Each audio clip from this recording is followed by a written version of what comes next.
A bit about me. I've always worked in the third sector over the last 17 years. I'm working in community development and enterprise, both in the UK and on the continent, African continent, as well as working in funding, design, strategy, delivery, and also philanthropy research.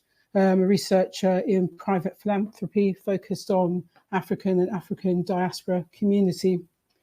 In terms of Pathway, since its launch in November 2022, we've been really busy.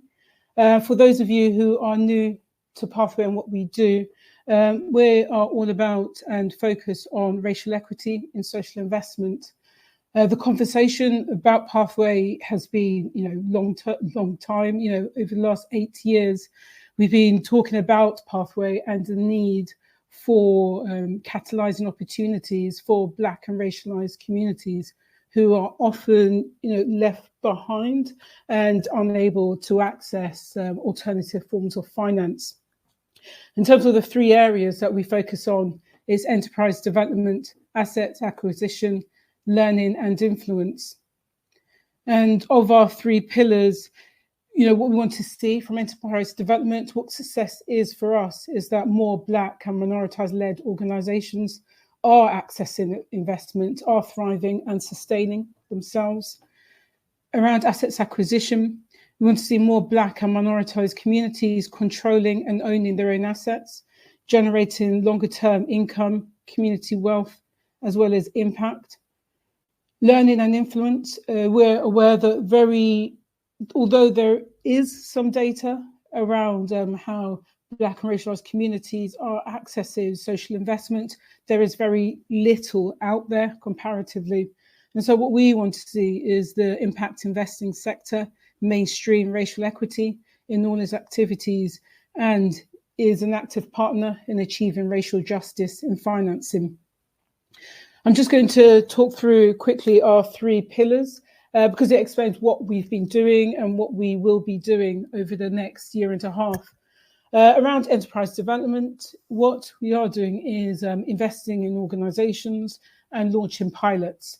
So from spring this year, we will be launching pilots supporting up to 12 Black and minoritized-led organisations with enterprise development and co-creating investment products. We'll be working alongside those organisations for a year. And with the co-creation, it's about looking at the initial investment made available to the organisations and developing, what the outcomes will look like, as well as coming out with investment products that best suits the communities and the enterprises themselves. Under enterprise development, we'll also be launching a fund managers incubator programme. And for that, we'll be working with up to 4 Black and minoritized fund managers and first-time fund managers. We'll be working with the fund managers for over a year around investment readiness support. They'll also be supported in how to leverage income, and we'll be giving initial capital in terms of their ability to do their work and to test how they leverage that income. With the fund managers, we'll be seeking fund managers who are already working or have background interests in the communities that we're here to support. On our next pillar, assets acquisition, we will be conducting research in this area starting in the next couple of months. And the research will look at the applicability of asset acquisition models in acquiring assets for Black and minoritized communities. There are many models out there, and what we are keen to do is to actually review them in terms of how it suits the different types of Black minoritized communities and enterprises. In terms of the lens we're taking, our focus will be on community wealth building and community-owned models. Alongside that research, we will be calculating the returns and risks of asset acquisition models. And the purpose of this is so that we can come up with various models that better meets the needs of communities in terms of them accessing finance. Learning and influence is important to us, and so we'll be conducting research to find investment funds led by people of colour in the UK. What we have found is that, again, very little research or mapping, wide-scale mapping has been done to find all of the investment funds led by people of colour. And what we'd like to do is to categorise them based on the types of funds, the areas of focus, and where the funds are coming from, as well as the motivations and ambitions behind those. In terms of all of the pilots, with enterprise development and assets acquisition, in short, we'll be funding up to 16 organisations and individuals. And so for us, generating learning evidence is key to us, and we'll be doing that with the pilots, evaluating them, publishing them, and coming back to share learning. We're doing this also to test our theory of change.